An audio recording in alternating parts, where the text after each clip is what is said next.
இயேசுவின் அன்பு.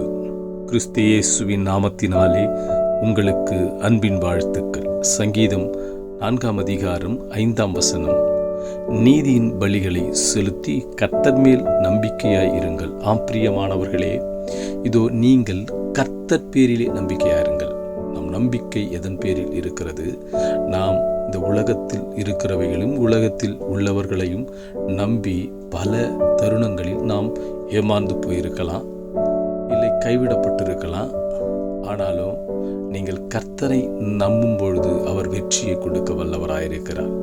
எனவே நீதியின் பலிகள் அன்பு, சாந்தம், சமாதானம், இச்சையடக்கும் இப்படிப்பட்டவைகளை நாம் கடைபிடித்து நாம் பரிசுத்தத்தின்படி, நியாயத்தின்படி கர்த்தருக்குள்ளே நீதியுள்ளவைகளை செய்து நாம் கர்த்தருக்கு பிரியமாய் வாழ்வதே நீதியின் பலிகளாக எண்ணப்படுகிறது. எனவே இப்படிப்பட்டவைகளை நாம் கடைபிடித்து கர்த்தருக்கு சாட்சியோடு வாழ்ந்து கர்த்தர் பேரில் முழு நம்பிக்கையை வைத்திருக்கும் பொழுது அவர் உன் இருதயத்தின் வேண்டுதல்களை நிறைவேற்றி உன்னை ஆசீர்வதித்து உயர்த்த வல்லவராயிருக்கிறார். ஆமேன்.